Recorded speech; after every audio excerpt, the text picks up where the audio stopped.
Media के बंधुओं, हम जब भी आपसे रिक्वेस्ट करते हैं, आपको यहां बुलाते हैं, कुछ इश्यूज जो जनरल इश्यूज होते हैं पब्लिक से रिलेटेड, जिनसे लोगों की रोजी रोटी जुड़ी होती है, और आप हमारी जो बातें सरकार तक पहुंचाते हैं या एडमिनिस्ट्रेशन तक पहुंचाते हैं, तो आपके माध्यम से आज फिर एक बार आपके यहाँ पे हमने आपको यहाँ बुलाया और आप यहाँ पे आए। आपका बहुत बहुत शुक्रिया करते हैं, हम अदा करते हैं।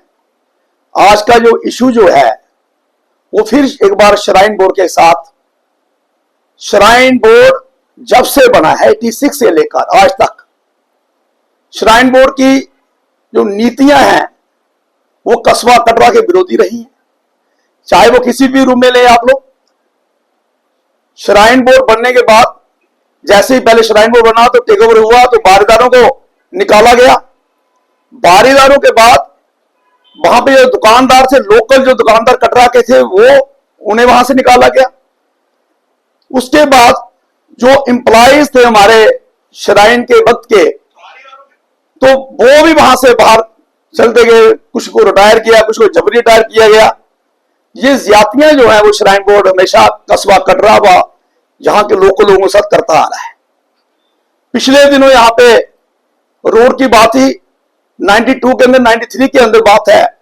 इन्होंने कहा कि हम एक अलग से घोड़ों का ट्रैक बनाने जा रहे हैं, तो लोगों की सहमति रही, चलो घोड़े ट्रैक जो ब्राइट पाथ बनेगा उस साइड पे, तो हमें कोई ऑब्जेक्शन नहीं है। मगर आज वहां पे यात्रा जा रही है, आज उस ट्रैक को ये यूज जिस तरीके से कर रहे हैं उस तरीके से कटरा और जो पुराना रूट, जो पुराना ट्रैक है जिसके ऊपर हजारों की तादाद में दुकानें हैं, वो लोग सफर कर रहे हैं।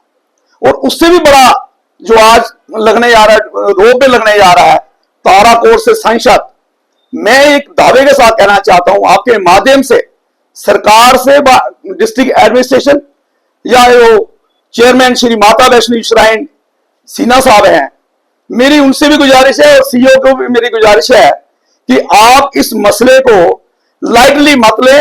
ये लोगों की रोजी रोटी से मसला जुड़ा हुआ है, लोगों की रोजी रोटी चली जाएगी। और खास करके मैं यह कहूंगा, बाणगंगा ट्रैक पे 2000 दुकानें वहां पे हैं। 2000 दुकानों पे जो काम करने वाले लोग जो हैं, वहां पे 5 लोग ही काम कर, एक दुकान पे अगर लगा के चलते हैं आप लोग, हम लोग, तो कम से कम भी मुझे लगता है 10,000 लोग जो है बेरोजगार होंगे। उनके घर में कितने लोग हैं, और मैं ये समझता हूं घोड़े वाले हैं, पिट्ठू वाले हैं, तो ये सारे के सारे कम से कम जितना भी यहाँ पे लोग काम करने आते हैं वहां बाहर से ना करें। और मैं इन्हीं शर्तों के साथ कहूंगा कि अगर इस तरीके की बातें होंगी तो मुझे लगता है कि एडमिनिस्ट्रेशन के लिए सोचने में मजबूर होना पड़ेगा। ये अच्छी बातें नहीं है कि इससे जो यूथ जो है हमारा वो नशे की ओर जाएगा, वो गलत काम करेगा। तो फिर आप और यहाँ पे कस्बा कटरा के जो लोग जो हैं वो किस ओर जाएंगे, ये कहना बड़ा मुश्किल होगा। और माता रानी के मैं ये आपसे इनसे रिक्वेस्ट करता हूं एलजी साहब से कि माता रानी को हाजिर नाजिर करके फैसला करिए कि उस जो यहाँ पे रोड लग रहा है उस रोड की अलाइनमेंट चेंज करिए। हमारी ये आपसे रिक्वेस्ट है कि मैंने पिछली बार भी कहा था कि बाणगंगा और चरणबाद का अर्धकुंवारी, हाथीमथा, सांजीछत, ये इस रूट जो माता वैष्णो की यात्रा जो है, इस रूट से यात्रा है, उनका भी महत्व है उन स्थानों का। आप उन स्थानों को इग्नोर करके सीधा संसद ले आ रहे हैं, तो ये हमें मानने नहीं है, ये कस्बा कटरा के लोगों को मानने नहीं है। तो इसमें अगर कोई ना कोई अपना बात करें और लोगों से यहाँ पे जो हम लोग जो बेरोजगार होने जा रहे हैं, जो चूज जो जुआ जो विषय जो हमारे देश का है, वो अगर बेरोजगार होने जा रहा है तो आप किस तरीके की डेवलपमेंट करना चाहते हैं। तो इस रोड वे के लिए हम विरोध में है और इसका विरोध करते रहेंगे कि जब तक आप इसकी अलाइनमेंट चेंज नहीं करेंगे। केंद्र में मंत्री डॉक्टर जितेंद्र सिंह से आपकी मुलाकात हुई है और फरदुल्ला साहब से चीफ मिनिस्टर बनने के बाद उनसे मुलाकात हुई और कल आप टीसीएस से मिले। किस तरह का आश्वासन जो है इन लोगों ने दिया है कि अभी तक गंगोला और केबल कार को लेकर सारा कुछ संसद तक चलेगा? डॉक्टर जितेंद्र जी से इस सिलसिले में कोई बात नहीं हुई हमारी। हाँ, डॉक्टर फारूकुल्लाह जो नेशनल कॉन्फ्रेंस के प्रेसिडेंट है, उनसे भी हमारी बात हुई है। पूरा जो कमेटी जो है जिसमें सोन सिंह जी थे, अपना करण जी थे या ओंकार जी थे, पूरा गांव जो इन्होंने कमेटी जो कांस्टिट्यूट करी है वो पूरी कमेटी वहां पे गई थी। डॉक्टर फारूक साहब ने आश्वासन दिया है कि आप लोग मसौदा तैयार करिए, हम उसको गवर्नमेंट को, अभी चीफ मिनिस्टर जम्मू आने वाले हैं, मैं उनसे आपकी बात भी कराऊंगा, सीटिंग करके आप लोग अपना पक्ष रखिए और उसके ऊपर हम सोचेंगे कि हम उसे कैसे चेंज करा सकते हैं, अलाइनमेंट कैसे चेंज करा सकते हैं। ये आश्वासन उन्होंने दिया है कि उन्होंने ये भी कहा है कि अगर ये अलाइनमेंट चेंज नहीं होती है, अगर ये एक्सप्रेस वे वहां पार चला जाता है तो कस्बा पूरा इग्नोर हो जाएगा, कस्बा का जो बिजनेस है, व्यापार जो कस्बे का है वो टोटली खत्म हो जाएगा।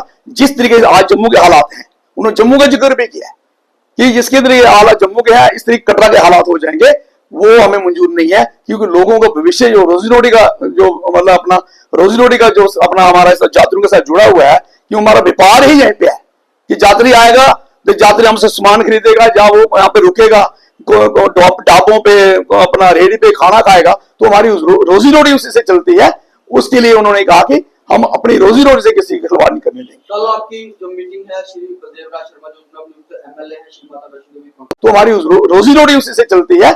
उसके लिए उन्होंने कहा कि हम अपनी रोजी रोटी से किसी की खिलवाड़ नहीं करने देंगे। कल आपकी जो मीटिंग है श्री बलदेव राज शर्मा जो नवनियुक्त एमएलए हैं श्री माता वैष्णो देवी, तो पहले भी जानते थे क्योंकि वो खुद भी जो कमेटी कांस्टिट्यूट करी थी गवर्नर महोदय ने, वहां पे वो खुद भी गए थे और उन्होंने अपना कटरा का पक्ष रखा था। तो उन्होंने उनका जो सुझाव था पहले शुरू में जब उन्होंने कहा था भी देवी पार्क से इसको लगना चाहिए और जहाँ डाब अपना यहाँ पे जोगाश्रम से, उनके दो ही सुझाव थे। पहले भी जब कमेटी कांस्टिट्यूट करी थी मिले थे तो मैं भी उस डेपुटेशन में था और दूसरा डेपुटेशन जो हमारे से मिला था हम भी मिले थे। कल भी उन्होंने उसी सिलसिले पे बात करी है कि इसकी अलाइनमेंट के लिए हम बात करेंगे।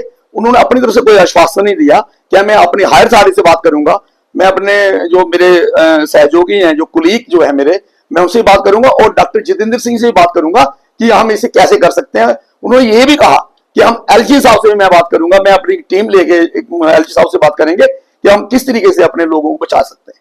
शेर सिंह जी, पिछले दिनों एक बहुत बड़ा प्रोटेस्ट हुआ था गंडोले को लेके, उस टाइम पे क्या कटरा क्या पुराना रोड सारे लोग यहाँ पर आए हुए थे और सबकी एक ही डिमांड थी कि गंडोला नहीं लगना चाहिए।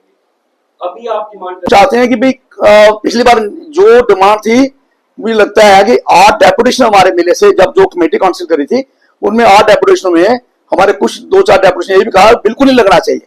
मैंने जो जिस डेपुटेशन का मैं जिसको मैं रिप्रेजेंट कर रहा था, मैंने ये वहां पे कहा था क्योंकि मैं खुद पुराना रोड का रहने वाला हूं, मुझे पूरा मैं पूरी वाकिफियत रखता हूं मेरे गांव से सड़क कौन से कहां जा रही है और कैसे होना चाहिए।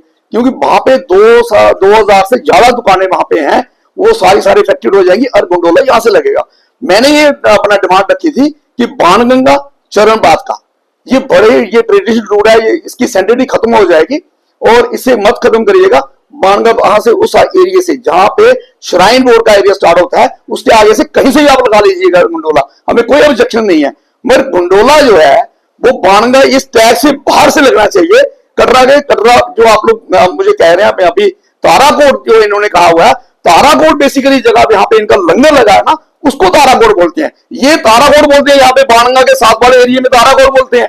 पहले तो ये गलत बात है, जो बाणगंगा एरिया वो बाणगंगा एरिया है, ये उससे ताराकोट बना रहे हैं। ताराकोट सही मायने में ऊपर है, वहां पे ताराकोट जहां पे जो तालाब जो पुराना होता था वहां पे एक बड़ा अच्छा एक देवी देवताओं का स्थल वहां पे है, वहां पे हम लोग खुद में भी जाते थे क्योंकि मैं उसी गांव का रहने वाला हूं जिनके वो देवता हैं। मगर ताराकोट उस जगह को कहते हैं, ये ताराकोट यहाँ पे कहते हैं। मतलब हम कहते हैं कि अगर ओरिजिनल ताराकोट में लगाएं तो हमें कोई ऑब्जेक्शन नहीं है अगर ओरिजिनल ताराकोट से चलाए अपना गंडोला, क्योंकि हमें अपनी रोजी रोटी भी देखनी है और अपनी जो बाणगंगा और चरणबाद की सेंटिटी भी देखनी है कि उसे इग्नोर मत करें। कि जो पुराने समझता हूं घोड़े वाले हैं, पिट्ठू वाले हैं, तो ये सारे के सारे कम से कम जितना भी यहाँ पे लोग काम करने आते हैं बाहर से, सराउंडिंग जो माता वैष्णो जो त्रिकोण पर्वत की सराउंडिंग जो लोग रहते हैं, जब दूसरे डिस्ट्रिक्ट से यहाँ पे आते हैं वो सारे के सारे बेरोजगार हो जाएंगे। इसी के लिए आपको आज बुलाया गया कि हमारी जो बातें जो है वो सरकार तक जो सरकार के समक्ष रखे।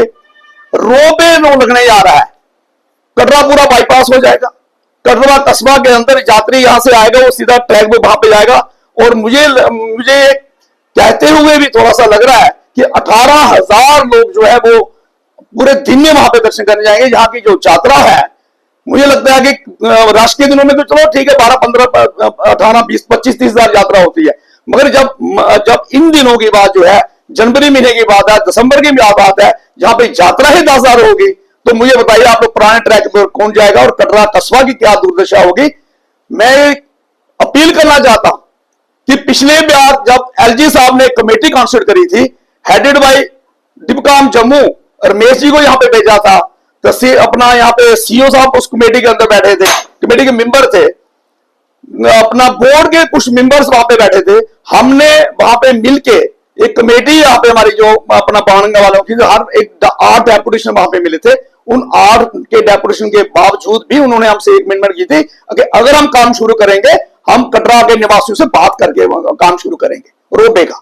मगर हमसे आज कोई बात नहीं की, आज काम शुरू हो गया है। जिस तरीके से श्राइन बोर्ड की नीतियां हैं, झूठ बोल के, पहले ट्रैक की बात थी तो वहां पे आज यात्रा चल रही है, गाड़ियां चल रही हैं, तो आज फिर रोपवे की बात चल रही है, तो रोपवे भी उन्होंने हमारे साथ झूठ बोला है। जो कमेटी जो कॉन्स्टिट्यूट करी गई थी अपना गवर्नर्स महोदय ने, उस कमेटी ने भी हमसे झूठ बोला। जो मीटिंग के मिनट से हमें बताया नहीं गया कि आप किस तरीके से वहां पे काम शुरू कर रहे हैं। और कटरा कस्बा की पूरी इकॉनमी मैं समझता हूं कि क्रैश हो जाएगी। इससे और ज्यादा हमारे लिए क्या बात है, कटरा कस्बा के अंदर कोई यहाँ पे कोई इंडस्ट्री नहीं है, कोई फैक्ट्री नहीं है, जहां पे जो लोग सारे सराउंडिंग में गरीब लोग जो काम करते हैं यहाँ पे आके बाहर से, घोड़े वाला है, पिट्ठू वाला है, और 50,000 से ज्यादा लोग कटरा के होटलों में जो लोग काम करते हैं, कोई सफाई कर्मचारी है, कोई दूसरा वेटर का काम करता है, उन लोगों की क्या हालत होगी। हमारा तो बिजनेस तो खत्म हो गई होगा। बारीदारों का एक गांव है पुराना द्रुड़, उस ट्रैक के ऊपर बारीदारों की कुछ दुकानें हैं, कुछ दूसरे लोगों की भी दुकानें हैं, कोई रेडी वाला है, कोई खोंचे वाला है, अपनी रोजी रोटी कमा रहा है, तो वो सारे के सारी जो हमारी इकॉनमी है वो क्लैप्स हो जाएगी। और मैं ये समझता हूं कि इस बार फिर दोबारा एक बार फिर नहीं सोचना चाहिए। एलजी महोदय से मेरी अपील है कि एलजी महोदय आप लोग खुद सोचिए कि आप किस तरीके का काम करने जा रहे हैं, लोगों की रोजी रोटी छीनने का काम करने जा रहे हैं। आज भूखमरी इतनी है, आज जो जुआ जूस बेकार, उसे भी कोई अपना नुकसान ना पहुंचे, यही हमारी डिमांड थी। शिवसेना जी, पुराना ग्रुप के लोग जो है, जो कमेटी बनी है, लगातार इस चीज को गुंडोला को लेकर आवाज उठाई जा रही है, और राष्ट्रीय कटरा के लोगों की बात करें तो उनका कितना साथ है जो आपके साथ रहेगा, और आगे की रणनीति क्या रहेगी अगर कोई काम नहीं किया लगता है गुंडोला? मैं ये समझता हूं कि कस्बा कटरा के लोगों को आप जैसे कह रहे हैं काफी सहयोग, ऐसी बात नहीं है कि कस्बा कटरा सहयोग नहीं करेगा।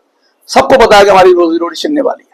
अगर गुंडोला वहीं से लगता है, जो बाणगंगा का एरिया, ताराकोट से नीचे वाला एरिया, अगर वहां से लगता है, मैं ये दावे के साथ कह सकता हूं कि 20,000 लोग जो वहां पे ट्रैक से उस साइड जाएंगे, वो उससे पूरा जो पुराना कस्बा हमारा है वो मुझे लगता है वो पूरा अपना खत्म हो जाएगा।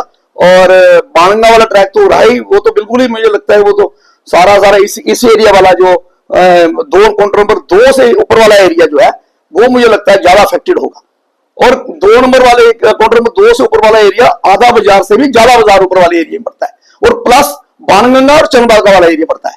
तो ये सारा इलाका पूरा अपना बिजनेस से मैं समझता हूँ, दुकानें हो, होटल हो, गेस्ट हाउस हो, वो सारे उनका बिजनेस बिल्कुल खत्म हो जाएगा और वो लोग भूखमरी के शिकार पे आ जाएंगे। आगे की रणनीति हम तय कर रहे हैं, इसके लिए हमें जदोजहद करनी पड़ेगी। इसके लिए हमने पहले मेमोरेंडम देने जा रहे हैं, अभी हम सीओ साहब से भी मिलेंगे, उनसे एक बार फिर कहेंगे कि जैसे मैंने आपसे आपके माध्यम से रिक्वेस्ट कर रहा हूं एलजी साहब को कि इसे देखा जाए इस मसले को और खुद इसे डील करें आके। मैं ये चाहता हूं कि आपके डिपकाम साहब आए थे, डिपकाम साहब ने रिपोर्टें क्या दी है मुझे पता नहीं है, तो कम से कम इस मसले को, ये बर्निंग इशू है, ये लोगों की रोजी रोटी से जुड़ा हुआ मसला है। इसके साथ पूरा कस्बा कट रहा है, इसके साथ पूरा ट्रैक है, इसके साथ सराउंडिंग जो लोग काम कटरा में करते हैं वो सारे के सारे लोग इसका विरोध करते हैं। और मैं चाहता हूं कि ये जो अपना रोपवे है इसे तुरंत बंद कर देना चाहिए, इसकी अलाइनमेंट चेंज करके फिर इसे दोबारा शुरू करें। देश दुनिया की हर खबर सबसे पहले देखने के लिए फॉलो करें Dainik Savera TV, YouTube, Facebook, Instagram, X और व्हाट्सएप चैनल पर।